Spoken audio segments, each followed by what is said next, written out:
हाय friends, नमस्कार दोस्तों। Hope you are doing good. मैं हूँ इस समय दिल्ली मेरठ एक्सप्रेसवे फेज़ 4 के जो निर्माण हो रहा है उसके परतापुर वाले इंटरचेंज पे, जहाँ पर इसका एंड होना है मेरठ की साइड पे। उस तरफ दिल्ली है और ये अभी आप देख सकते हैं पूरी तेज़ी से निर्माण कार्य काफ़ी तेज़ी से चलता हुआ दिल्ली मेरठ एक्सप्रेसवे फेज़ 4 पर। और ये हमारा रेलवे ओवर ब्रिज जो कि दिल्ली मेरठ रेलवे लाइन को कनेक्ट करती हुई जो रेलवे लाइन है उसके ऊपर बनाया जा रहा है। 8 लेन का रेलवे ओवर ब्रिज, क्योंकि सारे ही स्ट्रक्चर 8 लेन के हिसाब से बनाए जा रहे हैं, क्योंकि Delhi Meerut express way currently 6 लेन का फेज़ 4 बनते हुए और एक्सपेंडेबल अप टू 8 लेन। और ये हमारा NH58 पे मिलाने का एक इंटरचेंज जो मोदी नगर वाली साइड जाना चाहें उनके लिए, उधर आप वहाँ पे एक स्ट्रक्चर का निर्माण होते हुए भी देख सकते हैं।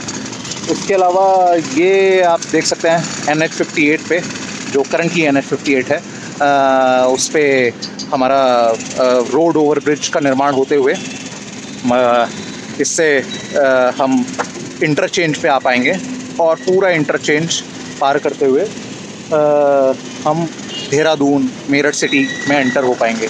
तो ये 2 बड़े स्ट्रक्चर्स का निर्माण होते हुए, जैसे कि मैंने आपको दिखाया, एक और अंडरपास का यहाँ पे निर्माण हो रहा है। तो ये तो है लेटेस्ट अपडेट एक तरीके से कि कितना काम हो चुका है और कितना बाकी है। तो ये वाला स्ट्रक्चर और इस वाले स्ट्रक्चर के बीच में ऑल्दो सारा सिविल जो स्ट्रक्चर कंस्ट्रक्शन है वो कंप्लीट हो चुका है, बट दोनों के बीच में काफ़ी भराव की ज़रूरत है ताकि जो रोड है वो इन 2 स्ट्रक्चर्स को मिला सके। और ये एक तरीके से आखिरी स्ट्रक्चर है दिल्ली मेरठ एक्सप्रेसवे फेज़ 4 का। इसके बाद ऑल्दो 2 अंडरपास और हैं, पर दिल्ली मेरठ एक्सप्रेसवे यहाँ पर अंत होगा अगर दिल्ली वाली साइड से आएंगे तो काफ़ी तेज़ी से परतापुर में कई सारे क्योंकि स्ट्रक्चर बन रहे हैं, पर पिछले कुछ वीक्स में काम ने काफ़ी तेज़ी पकड़ी है। तो आप एक बार और ग्लांस लीजिए, ये देखिए काम होते हुए। और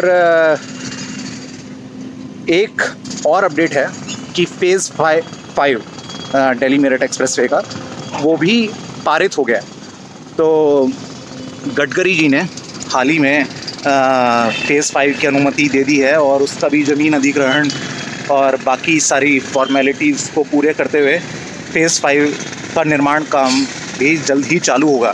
तो फेज़ 5 क्या है कि दिल्ली मेरठ एक्सप्रेसवे फेज़ 4 जो टासना से हमारा परतापुर तक आ रहा है, 32 किलोमीटर का पैच, इसमें से बीच में से एक लेग, और जहाँ तक है वो 4 लेन की होगी इनिशियली, और अगर 6 लेन की बनाई जाए तो भी मैं कह नहीं सकता हूँ, पर जितना मुझे पहले से पता है कि फेज़ 5 जैसा कि प्रपोज था, तो 4 लेन की एक लेग हमारी जो हापुड़ रोड है NH334 उस पर मिलेगी, जो मेरठ हापुड़ बुलंदशहर का नवनिर्मित हाईवे है। मैंने उसकी भी एक वीडियो बनाई है, आप प्लीज़ उसको भी ज़रूर देखिएगा कभी मौका मिले तो। जितना भी ट्रैफिक दिल्ली रोड से हमारा आ रहा है एक्सप्रेसवे पे चढ़ने के लिए वो तो है ही, बट मेरठ में जो हमारा बाकी ट्रैफिक ओरिजिन होता है, शास्त्री नगर, गढ़ रोड, उस वाले एरिया से, वो अगर उसको दिल्ली जाना हो तो फेज़ 5 से, मतलब वो सीधा हापुड़ रोड पर जा सकता है और वहाँ से अपना दिल्ली मेरठ एक्सप्रेसवे पे एक्सेस मिल सकता है। काफ़ी लोग कह रहे थे कि मतलब क्या देख के लगता है कि ये 2020 दिसंबर तक ये पूरा हो पाएगा। तो जिस हिसाब से स्ट्रक्चर्स का काम मेरे को होता दिख रहा है तो काफ़ी हद तक तो चालू मेरे को लग रहा है कि हो जाएगा। किसानों का आंदोलन दोबारा से तेज़ी पकड़ने की फिराक में, और बोला गया है कि 8 दिन आंदोलन हम करते भी रहेंगे पर काम चालू रहने दिया जाएगा और उसके बाद हम आगे की रणनीति बनाएंगे। मेरे ख्याल से अथॉरिटी ने काफ़ी क्लियरली बोल दिया है कि देखिए सॉल्यूशन तो इसका कोई निकलने वाला है नहीं, क्योंकि पैसा जितना दिया जाना था 4 गुना आपके ज़मीन के सर्किल रेट से, वो दिया जा चुका है। और अगर इसके अलावा कुछ भी हमने चेंज किया तो फिर पूरी देश की पॉलिसी जो सर्किल रेट का 4 गुना वाली है उसमें ही चेंज करने की ज़रूरत पड़ सकती है।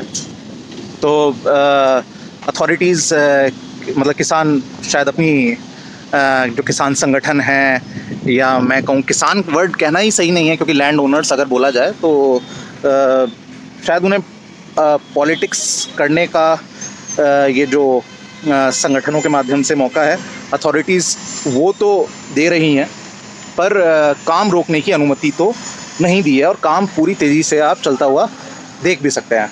तो ये एक और अपडेट है कि हाँ, काफ़ी लोग पूछते हैं कि किसानों का एजिटेशन कहाँ तक कितना उग्र होता हुआ। तो मैं ये बात ज़रूर क्लियर कर दूं कि आंदोलन चल रहा है पर काम रुकने नहीं दिया जा रहा है।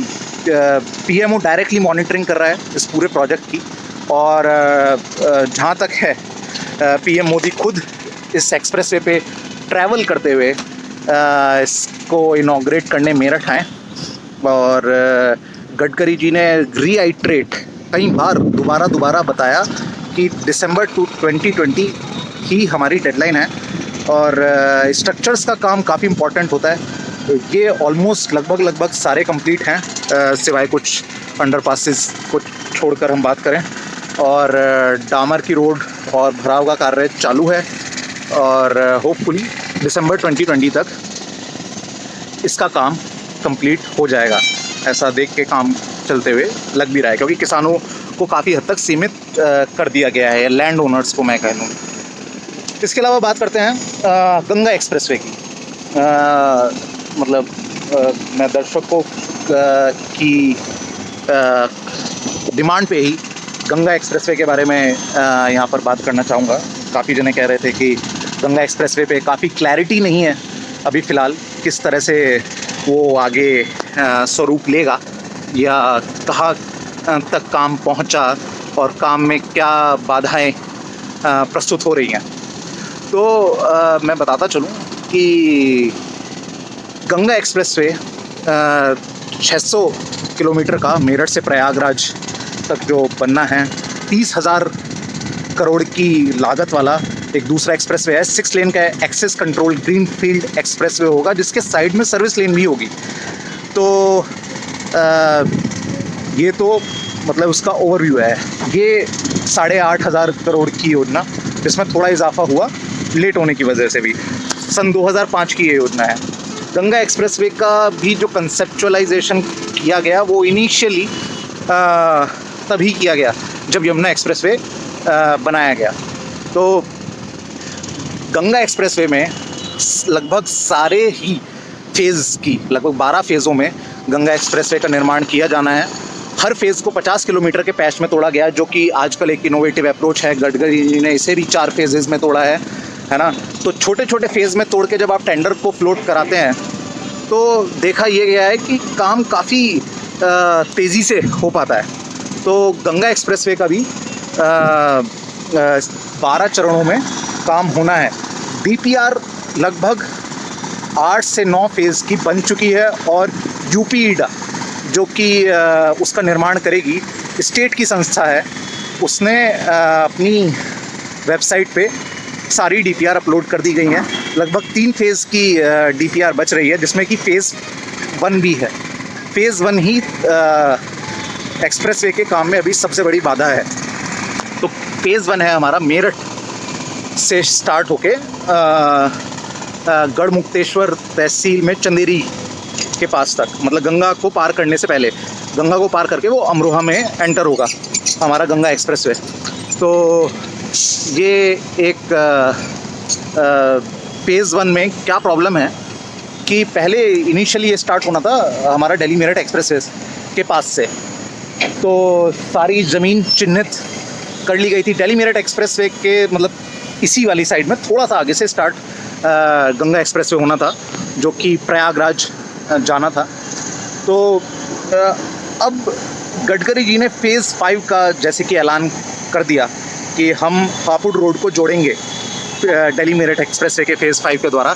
तो अब ये होने लगा कि वो भी हापुड़ रोड पे ही जाना है यहाँ से निकल के, तो क्यों ना कुछ कॉस्ट बचा ली जाए, क्योंकि ये जो फेज़ 4 है और इसमें से एक लेग निकल के हापुड़ रोड पे फेज़ 5 जाएगी, वो ही आगे हमारी रिंग रोड का काम भी करेगी। 2 रोड्स को तो जोड़ ही रहा है हमारा दिल्ली रोड को और हापुड़ रोड को, दिल्ली मेरठ एक्सप्रेसवे के फेज़ 5 के द्वारा।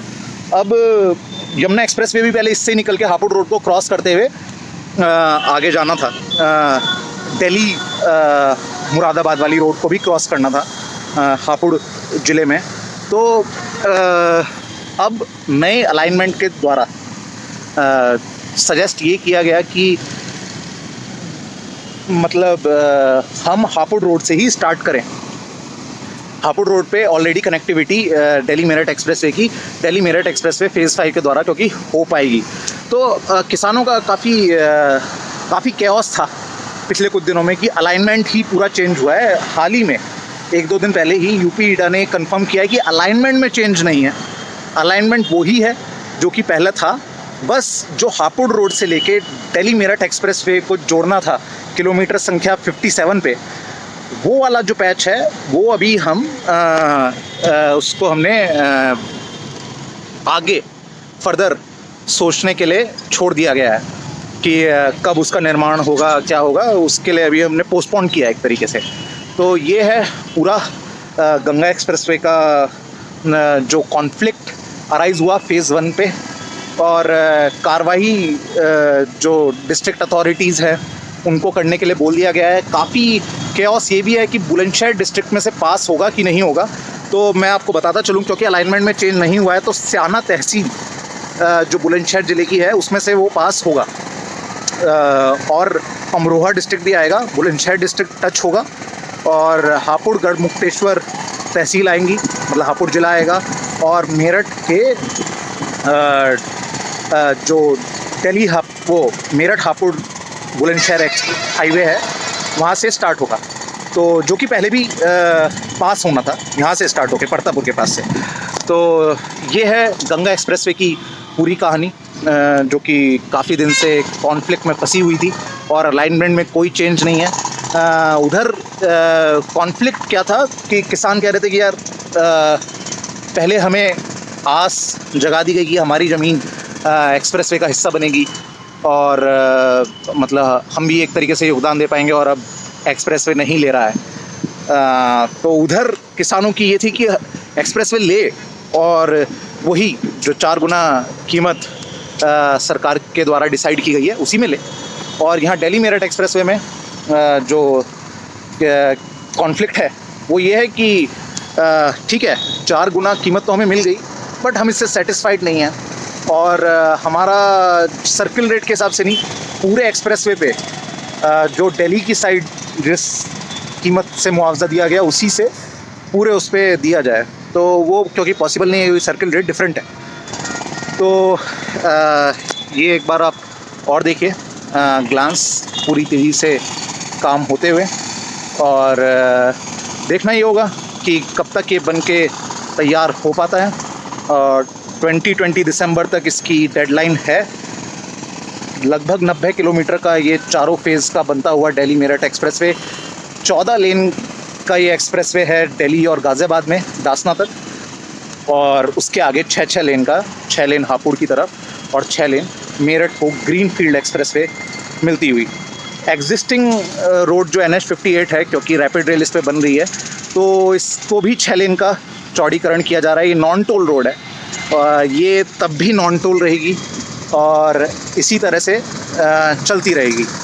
तो ये पूरी अपडेट थी। रैपिड रेल का काम भी काफ़ी तेज़ी से हो रहा है, और मेरठ डिवीज़न में बहुत सारे एकदम से डेवलपमेंट के बहुत ज़्यादा इंफ्रास्ट्रक्चर के काम रफ्तार पकड़ते हुए। जिन लोगों को ये ना पता हो कि मेरठ डिवीज़न क्या है, तो मैं बता दूं, क्योंकि मैं काफ़ी आने वाले दिनों में भी मेरठ डिवीज़न में हो रहे कामों को कवर करूंगा, क्योंकि उत्तर प्रदेश ने जो कॉम्पीट करना शुरू किया है वो तो अपना टारगेट सेट किया महाराष्ट्र को। और अगर हम बात करें तो महाराष्ट्र में मुंबई पुणे वाला रीजन महाराष्ट्र की इकॉनमी में सबसे ज़्यादा कंट्रीब्यूट करता है। ऐसी पूरे उत्तर प्रदेश में मेरठ डिवीज़न उत्तर प्रदेश की इकॉनमी को सबसे ज़्यादा कंट्रीब्यूट करता है। मेरठ डिवीज़न को अब जब महाराष्ट्र से कॉम्पीट किया है तो उसी तर्ज पर इन्वेस्टमेंट लाने की भी ज़रूरत है और डेवलप करने की भी ज़रूरत है। ऑल्दो डेटा ही इतना बोल रहा है कि सेंटर के भी इतनी सारी योजनाएं जो सालों से अटकी हुई थी वो भी आने लगी हैं, पर गवर्नमेंट का भी, उत्तर प्रदेश गवर्नमेंट का भी फोकस है कि अगर उत्तर प्रदेश को बहुत आगे लेके जाना है और महाराष्ट्र को भी पार कर पाए और देश में नंबर 1 राज्य बने इन टर्म्स ऑफ इकॉनमी, काफ़ी बाकी चीज़ों में तो हम है ही नंबर 1, और एक हेल्दी कंपटीशन, मतलब महाराष्ट्र भी अपना, उत्तर प्रदेश भी अपना वैसे तो पर एक हेल्दी कंपटीशन के तहत अगर हमें आगे बढ़ना है तो मेरठ डिवीज़न में काफ़ी सारे और डेवलपमेंट के काम करने पड़ेंगे ताकि ये इकनॉमिक क्लस्टर की तरह विकसित हो पाए, क्योंकि dedicated freight corridor, rapid rail और Delhi Meerut expressway, Ganga expressway, Yamuna expressway के चलते काफ़ी सारी हिडन अपॉर्चुनिटीज़ इस क्षेत्र में ऑलरेडी हैं। अब मेरठ डिवीज़न में मैं एक बार क्लियर कर दूं कि कौन कौन से ज़िले आते हैं। तो मेरठ डिवीज़न में मेरठ, गाज़ियाबाद, नोएडा, बागपत, बुलंदशहर और हापुड़ ज़िला आता है। तो जो मेरठ की कमिश्नर हैं उस पूरे एरिया में हो रहे डेवलपमेंट के कामों पे निगरानी रखे हुए हैं, और आप सोच के देखिए कितना काम उनके पास है कि जेवर एयरपोर्ट भी यहीं बनना है, और योगी जी ने फिल्म सिटी की भी हाल ही में बात करी है।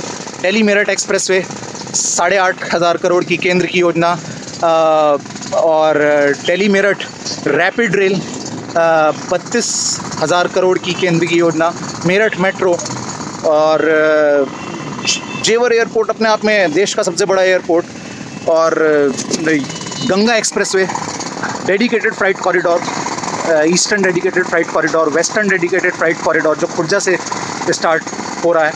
तो आप समझ सकते हैं कि आने वाला दौर कितना स्वर्णिम होगा पूरे क्षेत्र के लिए, वेस्टर्न यूपी के लिए और भारत के लिए। Thank you very much. ये हैं देश की कुछ सूरत बदलने वाले प्रोजेक्ट्स।